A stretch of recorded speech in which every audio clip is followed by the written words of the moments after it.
Okay, let's talk about some of the tools you're going to need to get started on doing laptop repairs.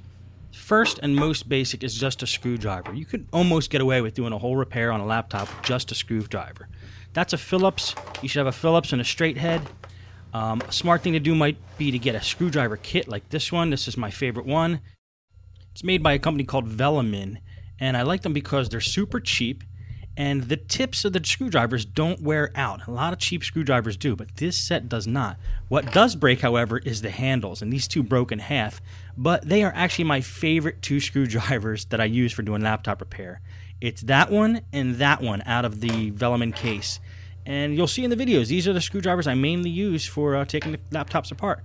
I like that they broke because they fit in your hand easier and they're easier to maneuver. And that's what I use for screwdrivers. Now, you could also get precision screwdrivers, too. And I bought these at Radio Shack, and they're good for getting in the real fine screws. Then you're going to need pliers and wire cutters. Definitely need both of these. I recommend getting, for pliers, a set like this, and with the wire cutters included. You get them at like Home Depot or Lowe's or any hardware store. And these will allow you to get into the more tinier places where mainly that's all you deal with laptops. You need a small set of tools as well. Definitely need to have a flashlight, something where if a spot's dark you can see a little bit better. And a soldering iron is crucial. Now this is the soldering iron stand, and that's the soldering iron that I use. Just a simple Radio Shack 15-watt soldering iron. Does the job for me. This is the model number. It's a 64-2051B. And the stand, you get that separate, or sometimes they come in a combination. Another thing that's really wise to get is a desoldering iron, especially for power jacks. If you got some stingy power jacks that don't want to become disconnected, use this thing, which is desoldering iron. It's neat. You actually squeeze that little red thing, and then when you release it, you could suck the solder out through the soldering iron. Or you could use desoldering braid, which is another thing I use in conjunction with the desoldering iron, which seems to work great. This is the solder I use. 6040, 0.032 diameter rosin core solder. I get that at Radio Shack. And that's pretty much my soldering kit right there. Another must is a multimeter. You could find these ranging from like $10 to $100. This is a Radio Shack model. Not my favorite model. The one I use in the videos is my favorite model, which I got at Micro Center for like $10, so you could find them cheap. And what you just want to have are the basics. I mean, there's not too many features that I would recommend for multimeter, but one that I do is definitely to make sure it has a beep mode, where if you set it to test continuity and you touch the two leads together, you're going to get a beep, because I use that a lot when I do power jack repairs. And next is just to have some wire. When you're doing power jack repairs or different types of repairs, you can get this at any type of store like Radio Shack or order it online. Heat shrink tubing is a must. I use this quite a bit, especially when I'm doing power adapter repairs, where I have to replace the tip on a power adapter or do any kind of repair on a power adapter. Heat shrink tubing is another place you can get pretty much anywhere. I get mine at Radio Shack and Micro Center, but you can order it online. Another tool that I feel is a must is helping hands. Helping hands is simply, a base with some alligator clips connected to it and a magnifying glass. It allows you to hold things, providing you basically with another set of hands so you could do some, more difficult tasks like soldering things or having things held down that would be normally flapping all around. So helping hands are great for that. Files. Definitely get a small set of files, of like tiny files.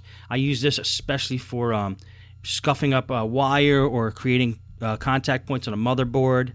And this picture shows files. Don't get the wrong idea. These are actually miniature files. They're pretty small. You'll see how they look in the videos.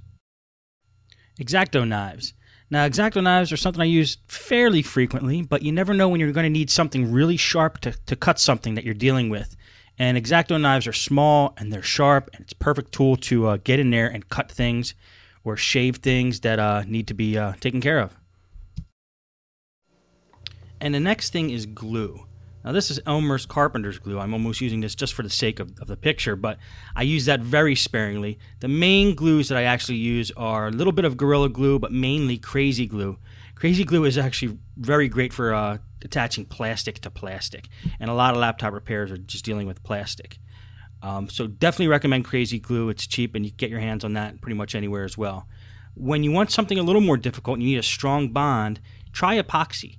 They make a 5-minute epoxy, which basically dries in 5 minutes. I recommend letting it sit overnight, but you could technically dry things in 5 minutes.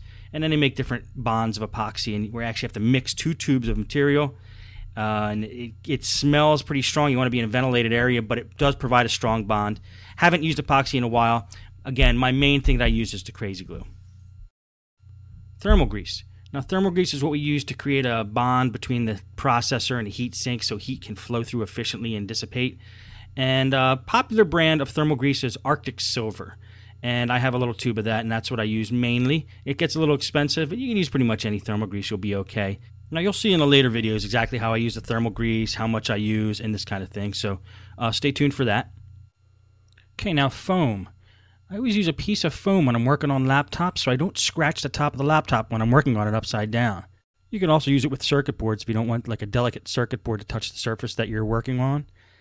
I get these foam pieces usually out of desktop motherboard boxes. When I get a motherboard for a desktop, it's usually shipped in a box that has a square piece of foam under it. That's pretty much exactly what I'm using there. Compressed air. Now, if you watch these videos, you're going to see that I use compressed air a lot when I'm working on laptops. I use it to clean out dusty areas on a laptop. I also use it to blow out the CPU fan, get all the chunks of dust out of there. Also in the heat sink for the CPU, I blow air right through the fins of that and clean that all out. Now, the only problem with compressed air is it's expensive. So if you're going to use a lot of it, I recommend using like a blower on a wet dry vac. And I talk about one that I recommend later in this video. A drill. A drill is a great thing to have if you ever need to drill holes in a laptop case, which I'll show you a couple of the videos. And get a good set of drill bits that aren't going to flake out on you if possible. I prefer a cordless drill just because it's more easy to, maneuver. It's not too unwieldy, so I use a Black & Decker for that. Screws and hardware. Every time I have some leftover screws or I acquire screws from anywhere that are small and tiny, I collect them. I put them in a small little case, store them up because you never know when you're going to need them. Now, it's nice to have a couple little cases around just to put screws and what rubber pieces and different things that you're going to be doing when we take apart laptops. Get yourself a tape measure or a ruler or something where you can make measurements or size things up if you need to do that, which will definitely happen, especially with laptop screens and that sort of thing. Get yourself a set of tweezers. Remember, you're working in very confined areas. If you drop a screw or if you need to remove a wire or get into a certain spot and you just can't do it with a pair of needle nose pliers, these are the tools you want to use. I'd buy a whole set of them so you have different varieties so you get in different areas. And definitely put some tweezers in your toolkit. Allen wrenches. Not terribly commonly used on laptops, but every once in a while you're going to encounter them. So it's probably wise to get just a cheap set of Allen wrenches or one of those all-in-one Allen wrench devices that have like 6 of them or 8 of them sticking out like this one here. Paintbrushes. I use these paintbrushes a lot. I think I got them at IKEA for like $7 for a whole set of them. And I use them to dust off certain parts of the laptop. It's a great thing to use as a duster, and you could always shake the dust out of them when you're done. But it's great for laptops because it doesn't scratch anything, and it gets all the dust out of the little crevices and crannies of the laptop. I love the Stinger 2.5 gallon wet dry vac, which was what this is here. Especially with the brush attachment, it's great for cleaning out keyboards, cleaning up all the dirt off of the top and bottom parts of the case of a computer. Even when you open up the computer, you can use that wet dry vac and suck out a lot of the dust that's on the inside. You'll see how I use it in the videos. Great tool to have in your shop. I definitely recommend it. It's not a necessity, but it's a good idea to have a socket set or something you can unscrew standoffs or bolts or something that's stuck onto a laptop there. And finally, if you look around, you're going to find computer repair kits that have most of the tools I talked about already in them. You get the pliers, the screwdrivers, soldering iron, a small drill in a lot of them, Allen wrenches, Exacto knives, and tweezers. It is a good thing to have, especially if you're an on-site technician. You need all your tools in one place. So definitely check them out. You can get them at Radio Shack, Micro Center, Newegg. Any big computer store is going to have something like that for you. Well, that's going to wrap up the tools that you need. I went through the basic tools. Some are more necessary than others. As you continue to watch the videos, you'll see what I use the most, and then you'll know what priority to get these tools. But that's a quick rundown of pretty much everything I use to get laptop repairs done. Hope it helped.